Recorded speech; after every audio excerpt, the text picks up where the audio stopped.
మిత్రులందరికీ నమస్కారం. నేను మీ సంపత్ నాయక్ని. దానికి వచ్చేద్దాం మిత్రులారా. మొన్న శ్రీరామనవమి సందర్భంగా ఆకివీడులో రఘురామరాజు గారి పైన, ఒక డిప్యూటీ స్పీకర్, ఒక ఎమ్మెల్యే రఘురామరాజు గారి పైన, అదేవిధంగా జనసేన నాయకులపైన, జనసేన కార్యకర్తలపైన ఎంత జుగుప్సాకరమైన దాడి జరిగిందంటే, హిందువులు అసలు బతికున్నారా? ఇది హిందూ దేశమేనా? నేను ఒక పార్టీలో ఉన్నా కానీ అంటే నాకు బాధ అనిపిస్తుంది. ఏంటిది ఇంత అన్యాయమైంది?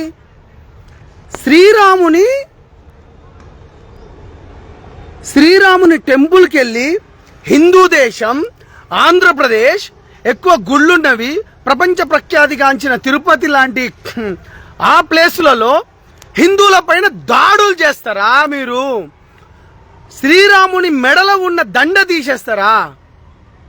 ఎంత అన్యాయం ఇది! ఏమనంటే జై భీమ్ అని పెట్టుకొని, ఆ బ్లూ జెండాలు పెట్టుకొని, అరే గిదేంద్రబాయ్ మీది? మీరు ఉన్నది క్రిస్టియానిటీలా. నేను మళ్ళీ చెప్తున్నా, జై క్రిస్టియన్, జై అల్లా, జై హిందూ, జై హిందూ రాష్ట్ర. మళ్ళీ చెప్తున్నా, జై క్రిస్టియన్, జై అల్లా, జై హిందూ, జై హిందూ రాష్ట్ర. 1947లో ఈ దేశం విడిపోయిందే. మళ్ళీ మళ్ళీ మళ్ళీ చెవులకు ఇబ్బంది పెట్టుకొని చూడండి. ఈ దేశం విడిపోయిందే జిన్నా తరపు నుంచి. ఎట్లా విడిపోయింది గాంధీ? మీరు ఒకసారి చరిత్ర చూడండి. ఎంత ధైర్యం ఉంటే మీరు వచ్చి మీరు వేరే మతాలకు వెళ్ళిపోయారుగా. ఈ కులం ఇక్కడ బాగలేదని, ఈ మతం బాగలేదని మీరు వేరే మతాలకు పోయినగా. సుప్రీంకోర్టు చెంప చల్లు అనేటట్టు ఇచ్చింది కదా ఒక తీర్పు. నేను వైరా నుంచి పోటీ చేసిన కదా, ఏదో ఓట్ల గురించో లేకపోతే మిగతా గురించో ఓట్ల గురించి చేసే రాజకీయాలు నాకు లేదు. హర్ష కుమార్ గారు మీరేం మాట్లాడుతున్నారు? సునీల్ గారు ఒక ఐపీఎస్ ఆఫీసర్ అయి ఉండి ఏం మాట్లాడుతున్నారు? వాడు ఒక ఎర్రప్ప ఉన్నాడు ఖమ్మం నుంచి.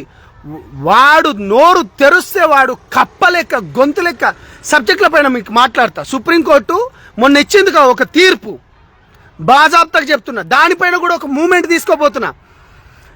మా లంబాడి, మా బంజారా, మా ఎస్టీలలో కూడా ఎవరెవరైతే మా కులం, మా మతం కాదనుకొని చెప్పి మిగతా మతంలో పోయినరు చూడు, వాళ్ళందరి బయటికి తీస్తాం, బాజాబ్తగా తీస్తా. No doubt at all. దీంట్లో ఎంత ధైర్యం! మేము కొలిచే దేవుళ్ళ పైన, మేము కొలిచే మతాల పైన అరే ఒక్క రాజకీయ నాయకుడు మాట్లాడతాడేమోనని 5-6 రోజుల నుంచి వెతుకుతున్నాను. ఇది ఏం పవన్ కళ్యాణ్ గారే మాట్లాడాలనా? లేకపోతే చంద్రబాబు గారు ఒక స్టేట్మెంట్ ఇచ్చారు. ఏం పక్కనే తెలుగు రాష్ట్రం, 2 తెలుగు రాష్ట్రాలు ఉన్నాయి కదా, పోనీ జగన్ గారు ఏమైనా మాట్లాడినరా? అక్కడ జరిగింది ఏం? జనసేన కార్యకర్తల పైన మీరు మేకులు పెట్టి కొడతారా? తిరిగి కొట్టలేరు అనుకుంటున్నారా? అరే ఈ పాత రోజులు కాదురా భయ్.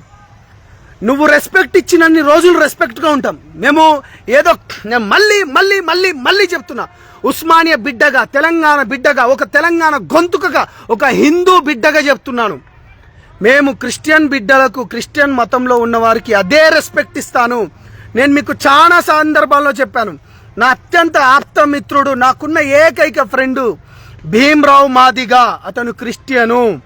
వాళ్ళ తల్లిదండ్రులు చనిపోతే కూడా వాళ్ళ పాడె మోసిన. నేను మళ్ళీ చెప్తున్నా, మీరు కులాలకు అడ్డు పెట్టుకోండి. మీరు ఆ కులంలోకి పోతే కులం పెట్టుకోండి. జై భీమ్ జెండాలు ఎందుకు రా భయ్ మీకు? ఏం బ్లూ జెండాలు? ఏం మీకు ఎస్సీ అట్రాసిటీ అది ఉంది కాబట్టి మీరు ఆ జెండాలు పెట్టుకొని ఆ ముసుగులో మీరు దాడులు చేస్తారా? అరే అంబేద్కర్ గారికే తెలుసురా భయ్. అంబేద్కర్ గారికి తెలుసు కాబట్టే ఈ మతంలోకి వెళ్ళి వేరే మతంలోకి వెళితే అట్రాసిటీ, ఎస్సీ ఎస్టీ అట్రాసిటీ అనేది ఉండదని. నేను దానిపైన ఒక ప్రత్యేకమైన వీడియో చేస్తాను. ఏం రఘురామరాజు గారి పైన లేకపోతే జనసేన కార్యకర్తల పైన చేస్తారా? అడ్డంగా నిలబడిపోతాం మేము. బంజారా బిడ్డలం అడ్డంగా నిలబడిపోతాం. ఛత్రపతి వారసులం, సేవలాల్ మహారాజ్ వారసులం, లకీసా బంజారా వారసులం. తిరుపతి దేవుని దగ్గర ఏకైక ఒకటే ఒక గుడి ఉన్నది, అది హతిరామ్ బావాజీది. సాక్షాత్తు తిరుపతి దేవునితో పాచికలాడిన చరిత్ర బంజారా బిడ్డలది. మా జాతి జోలి కోసం ఊకుంటామా? మా దేవుని జోలి కోసం ఊకుంటామా? మేము ఆ ఎర్రప్ప మాట్లాడతాడు మా దేవి దేవతలను కించపరిచే విధంగా. మేము ఎప్పుడు అట్లా మాట్లాడలేదు. మేము ఏ విధంగా కూడా మాట్లాడాం. మేము చదువుకున్న వాళ్ళం, విజ్ఞాత కలిగిన వాళ్ళం, సహనంతో ఓపిక చేస్తున్నాం. సుప్రీంకోర్టు ఏం ఆర్డర్ ఇచ్చింది? ఎస్సీలకెళ్ళి దళిత బిడ్డలకి ఇట్ట ఉన్నది కాస్త క్రిస్టియన్ మతంలోకి వెళ్తే అట్రాసిటీ ఉండదు కదా. 57 మంది పైన కేసులైనాయి కదా. దండం పెట్టుకుంటా అయ్యయ్య బాబా బాబా బాబా అనుకుంటా రఘురామరాజు గారిని వేడుకుంటున్నారు ఇప్పుడు.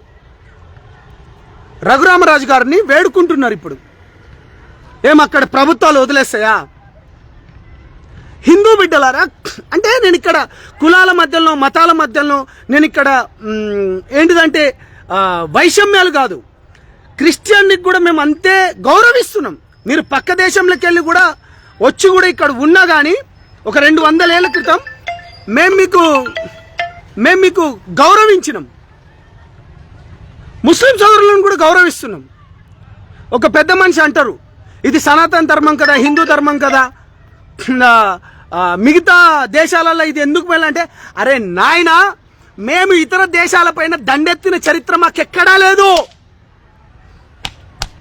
ఇతర దేశాలపైన మేము దండెత్తలే.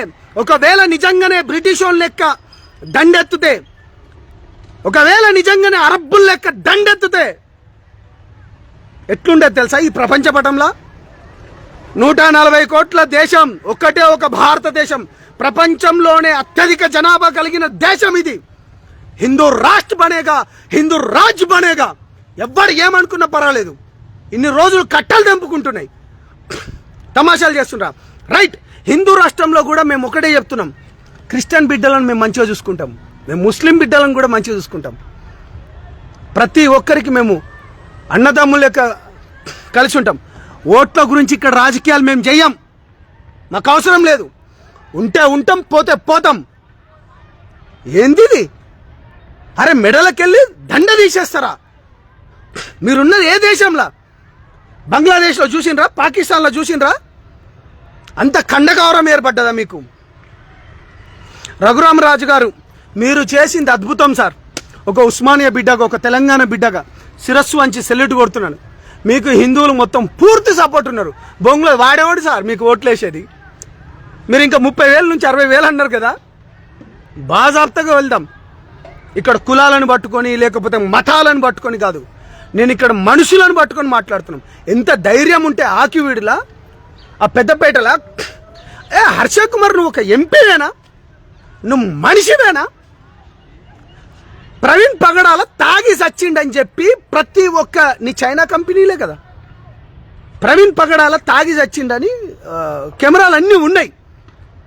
ఆయన మొన్న ఏదో, అరే ఎంత జుగుప్సకరం అంటే, పాపం చనిపోయిన ఆయన యాక్సిడెంట్ దగ్గర ఉన్నానే చెప్పులు వేసుకోకుండా, నువ్వు చెప్పులు తీసి కూడా నివాళులు అర్పించలే. కేవలం నీ రాజకీయ స్వలాభం గురించి మాత్రమే. హర్ష కుమార్ గుర్తుపెట్టుకో, నువ్వు హర్ష కుమార్ గుర్తుపెట్టుకో. నా పేరు సంపత్ నాయక్, ఒక బంజారా బిడ్డను. నీతి నిజాయితీగా ఉంటాం కాబట్టి పవన్ కళ్యాణ్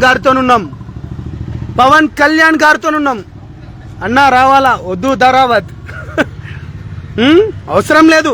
మేము సమయం వచ్చినప్పుడు నేను చెప్తున్నాం, బాజాప్తగా చెప్తున్నాం, హిందూ రాష్ట్ర బనేగా, హిందూ రాజ్య బనేగా. హిందువులందరం మళ్ళీ చెప్తున్నాను, క్రిస్టియన్ బిడ్డలను మేము మంచిగా చూసుకుంటాం. మా దేశంలో ముస్లిం బిడ్డలను కూడా మంచిగా చేసుకుంటాం. తమాషాలు అవుతున్నాయి ఒక్కొక్కనికి. ఊకున్న కొద్దీ ఏం పోతుంది? ఏమనంటే నీలి జెండాలు పెట్టుకొని, ఏం అంబేద్కర్ గారు అదే చెప్పిండ్రా? నువ్వు ఈ క్యాస్ట్లోకి వెళ్ళి, ఈ మతంలోకి వెళ్ళి నువ్వు ఎప్పుడైతే బయటికి పోయినావో నీ రిజర్వేషన్ పోయింది.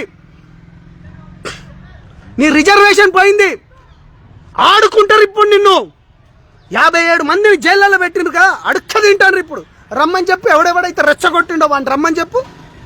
దాక్కుంటుండ్రు కదా. నేను తమాషాలు అవుతున్నాయా ఒక్కొక్కనికి? గాడ్సేలు అవుతాం, బ్రహ్మాండంగా చెప్తున్నాం, హ్యాపీగా చెప్తున్నాం. భగత్ సింగ్లు అవుతాం, గాడ్సేలు అవుతాం. మేము మా దేశాన్ని, మా ప్రజలను మేము కాపాడుకోవడానికి.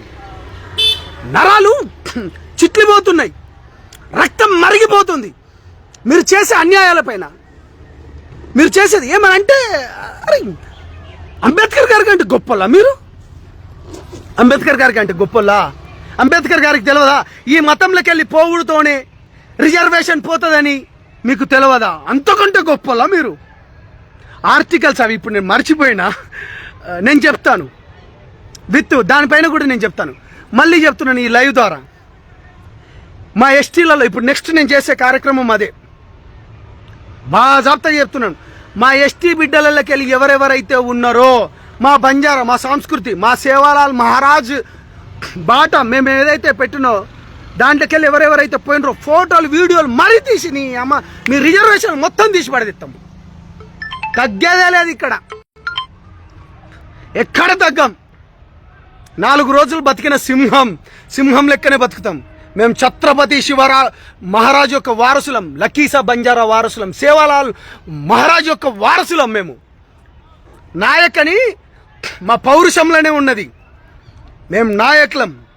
గుర్తుపెట్టుకోండి, నీతి నిజాయితీ ధర్మం గురించి అడ్డంగా నిలబడిపోతాం. ఎవడు ఏమనుకున్నా పర్వాలేదు. మేము కులాల మధ్యలో మతాల ముసుగులలో మేము బతికేటోళ్ళం కాదు. అర్థమైందా? రఘురామ్ రాజు గారు సూపర్. జనసేన కార్యకర్తల పైన, నాయకుల పైన ఎవడెవడైతే చేసిండో చిప్పకుడుతుంటారు కదా, బరాబర్ అట్నే ఉంటుంది. డెఫినెట్ సుప్రీంకోర్టు ఇచ్చిన తీర్పు పైన కూడా మనం ఒకసారి మాట్లాడదామని తెలియజేసుకుంటూ, హిందువులారా మారండి మారండి మారండి. ఒక బిడ్డది నేను వీడియో విజువల్స్ నేను చూపిస్తాను. అంటే నేను I'm not against Muslim, I'm not against Christian, I'm not against మిగతా కులాలకు నేను ఎవ్వరికి ఎగనెస్ట్ కాదు. నేను నీతి నిజాయితీ ధర్మంకి వచ్చినప్పుడు మా శ్రీరామనవమి రోజు మేము పోయి మీటింగ్ పెడితే, క్షమించండి, గుడి దగ్గర పోయి దండ పెట్టుకుంటే మీరు దండ తీసేస్తారా? ఆ వీడియో విజువల్ ఏంది? మీ ఖండగౌరవం ఏంద్ర భయ్? ఎవర్రా మీరంతా? అంత బలుపా మీకు? ఏం పద్ధతి ఇది? ఊకుంటామా? 6 రోజులను చూస్తున్న ఏ రాజకీయ పార్టీ వాడైనా మాట్లాడతాడా? ఎవ్వడు మాట్లాడలే. ఏం జగన్ గారు, జగన్ మామయ్య సెట్టు పెట్టించుకున్నారు, తిరుపతి సెట్టు ఇంట్లో పెట్టించుకున్నారు, మీరు మాట్లాడారా? శ్రీరామనవమి రోజు వాళ్ళ టెంపుల్లోకి పోయి వాళ్ళు పూజలు చేసుకుంటా అంటే మీరెందుకు పోయి గొడవ చేస్తున్నారని నీ ప్లాన్ బాగా వర్కౌట్ అయింది. అందుకనే దేవుడు నిన్ను 11 ఇచ్చిండు పవన్ కళ్యాణ్ గారితో. అర్థమైందా? మారండ్రా సన్నాసుల్లారా. ఏ కాలంలో ఉన్నాం, ఎవరితోనున్నాడు? ఈ 57 మందిని ఎవడు తీసుకొస్తాడు? అటెంప్ట్ మర్డర్ కేసులు కూడా వేసిండ్రట. ఇప్పుడు ఉంటుంది మీకు. అంటే నేను మిత్రులారా, ఇంతమంది మీరు చూస్తున్నారు కదా, రైట్ రామకృష్ణ, వీళ్ళు చేసేది విధవ పనులు. అంటే అంబేద్కర్ గారు ఏం కోరుకున్నారు, వీళ్ళు ఏం చేస్తున్నారు? అంబేద్కర్ గారు నిజంగా ఏం కోరుకున్నారు? రాజ్యాంగంలోనే రాసిండు కదా. నాట్ ఓన్లీ ఎస్సీలే కాదు, దాంట్లో రెడ్డి సోదరులు పోయినా, కాపోలు పోయినా, కమ్మోలు పోయినా, మిగతాళ్ళు ఎవడు పోయినా కానీ బీసీసీ దాంట్లోకే వస్తాడు. దానిపైన ఒక ప్రత్యేకమైన వీడియో తీస్తా. డెఫినెట్గా చెప్తున్నాను, ఖబర్దార్. మళ్ళీ చెప్తున్నాను, ఆవేశంతో కాదు, ఆలోచన. నా బిడ్డలు, నేను తెలంగాణ ఉద్యమం గురించి ఎంత కొట్లాడినామో, ఇప్పుడు హిందువుల పైన జరుగుతున్న దాడులను కూడా దానికంటే రెట్టింపుగా కొట్లాడతా. మళ్ళీ చెప్తున్నాను, I'm not against Christian, I'm not against Muslim. ఓట్ల గురించి నేను రాజకీయాల అది చేసే పద్ధతి నాది అది కాదు. రఘురామ్ రాజు గారు, ఎవడు ఓటేసినా ఓయకపోయినా మీరు ఈ దెబ్బతోని బ్రహ్మాండంగా డెఫినెట్గా మీరు విన్ అవుతారు. అదేవిధంగా ఖబర్దార్, జనసేన కార్యకర్తలపైన, నాయకులపైన ఎవడెవడితే ఒకవేళ ప్రభుత్వంలో ఉన్నాం, ఒకవేళ నిజంగానే మేము గిట్ట దాడి చేయాలనుకుంటే, ఒకవేళ అనుకుంటే అది వేరే రకంగా ఉంటుంది. బంజారులం అడ్డంగా నిలబడిపోతాం. జై శ్రీరామ్, జై ఛత్రపతి శివాజీ మహారాజ్, జై సేవలాల్, జై లకీసా బంజారా. థ్యాంక్ యూ మిత్రులారా. జై హింద్. నేను మీ సంపత్ నాయక్ని. Thank you.